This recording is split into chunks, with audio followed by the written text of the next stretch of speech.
Click subscribe to Jamaica Views Media. Hey guys, welcome to my channel.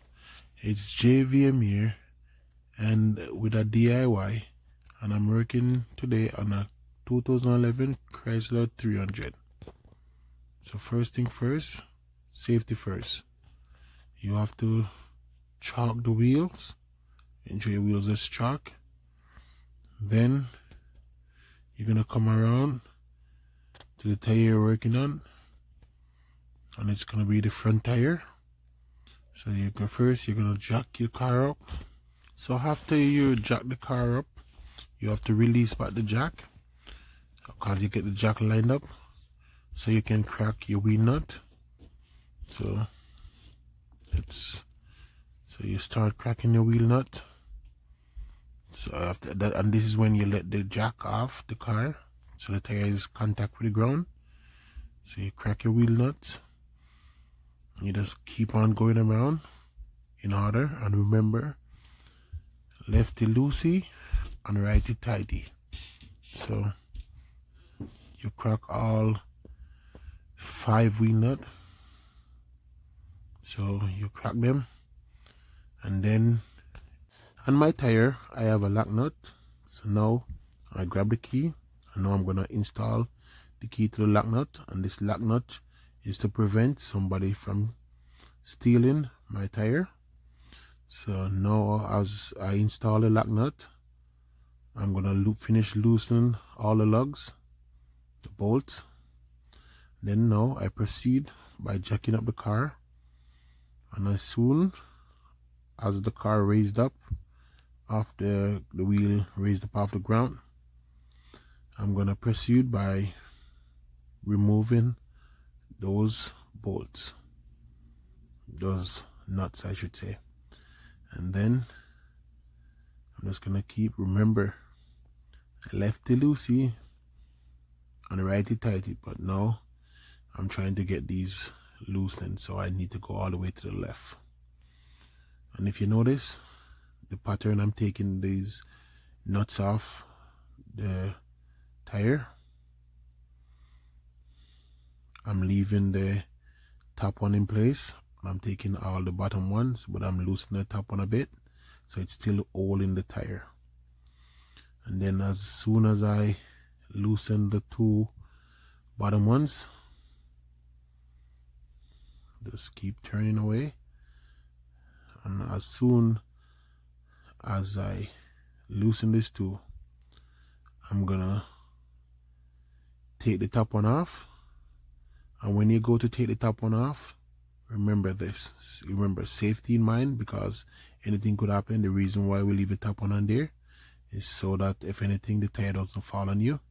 So as soon as you pop the tire off, you're gonna take the tire out of the way, and you're gonna just shove the tire underneath the car, the front of the car.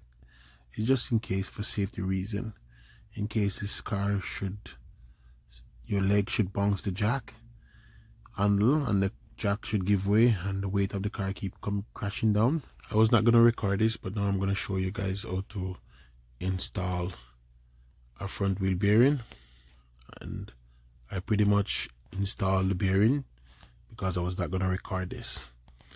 So now the bearing is on the car, and I release my axle nut, and I use a 13mm wrench to remove the calipers, and I hang the brake drum out of the way. You have to take it out of the way so you have room to work, to release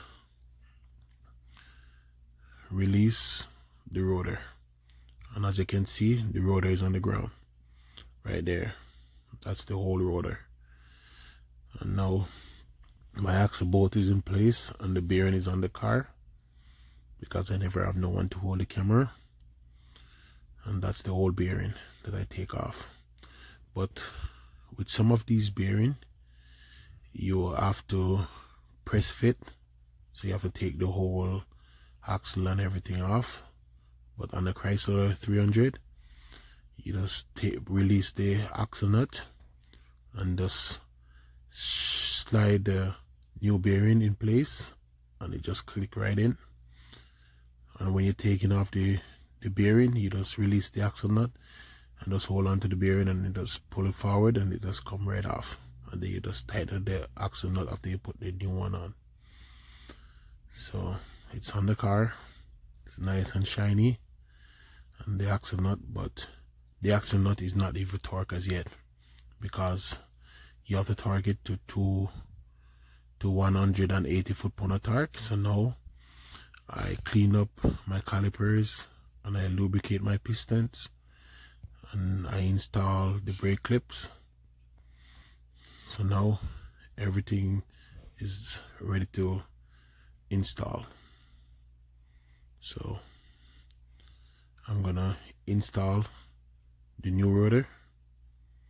So first you have to line it up with these bolts, those bolts I'm touching, and then you're just gonna slide your rotor in place. And to hold that rotor in place, you're gonna grab your wheel nut, the ones that you take off, and you're gonna install one at the top. This is just to hold the rotor in place, because the rotor is heavy. You don't want it to fall on your hand. Sorry, my finger getting in the way. So I'm gonna install the next wheel nut. If you want, you can go ahead and install more than one, just what suit best. So you remember, now we're going righty tighty and lefty loosey if you want to take them back off. So it's lefty loosey, but righty tighty right for now. So as soon as you get satisfied, and you just you turn your rotor just to see, get a sense if it's running straight already. Because then you buy a rotor and it's like a little bit warp. So now what you're gonna do, you install a couple more lugs, because as I said, you just do what satisfies you most. So you go ahead and you install these lugs. As I would say, bolt. Some people know it as bolt, some people know it as lugs, but yeah, you install these lugs, and then you're gonna grab your caliper. You're gonna install the caliper. See it, the caliper is on the car because it was long and boring, so I never want to show you all the steps to get it on. But you install the calipers, and now you're gonna tighten the caliper. So you install your ratchet, and then you're gonna ensure this is tight. And as soon as you get the caliper tight, and ensure you don't want to have this problem, is when you tighten it up, then your bolt doesn't want to like get stuck inside the ratchet angle. So what you have to grab your hammer. You have to give it a few taps to release it. And when you get a release, you go again and grab the next one, and you start tightening the next one. See it? So now it's still stuck to the next one, so I grab the hammer and I tap it and I released it. So now it's on tight. So what happened in this, when you installing it, the clips, the brake clips, they intend to fall out. So now I install the clips and then I install the brake pads. So as you can go see, the brake pads are now installed. So now everything is in place. It's now time to line up to push down the piston. And all you need for this, because look at that, the piston is all the way out. So now you need a C-clamp, and you can get a C-clamp at the dollar store. So what you're gonna do, you're gonna install the C clamp. I wind it all the way out, and then you're gonna install the C clamp, and they're gonna wind it all the way down. So as you can see, as the C clamp getting placed,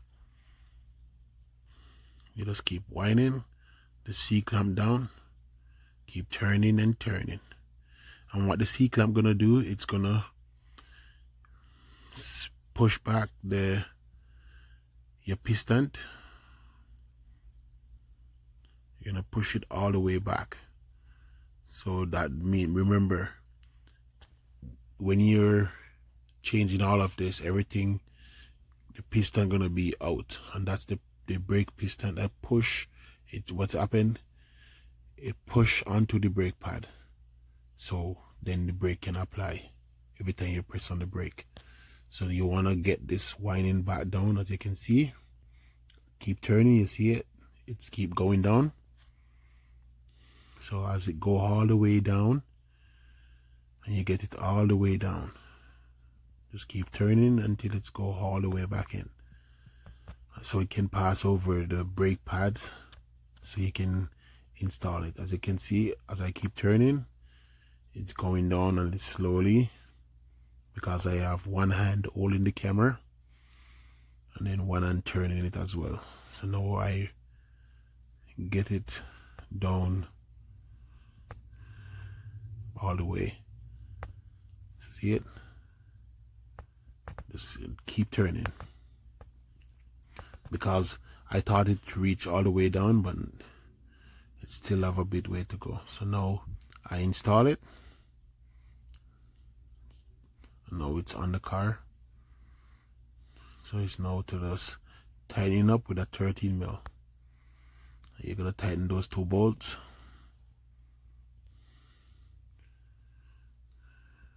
And after you know that you get your caliper installed, is now I'm gonna show you how to, the next step of how to torque your axle nut. And we're going for 180 foot-pound of torque. And you could listen for 2 clicks. And as you hear the 2 clicks, you release. And now it's time to install the dust cover. You're gonna use something to lightly tap the dust cover all the way in.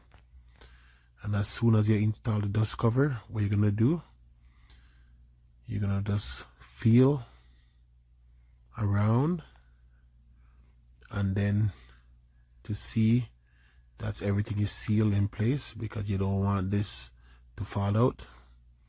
And now it's time to install back the wheel. So you're gonna lift the wheel up and line it up to your bolt. Then you're gonna install one of your nut, the wheel lug, and you get that one installed. And then you're gonna keep going around, and remember this time it's righty tighty, because when we're taking it off, it's lefty loosey. As soon as you get everything in place, you're gonna check them to see that they are snug. And as soon as you get them snug, and the next thing you want to do after you check them, what you're gonna do now, you're gonna get the last one, and then you check again, and then final check, and then you're gonna put back your lock in place, and then check again. And as soon as you get that one tight, you check the rest, because you know all of these, and then you're gonna just release the jack, and then tighten up. There you have it.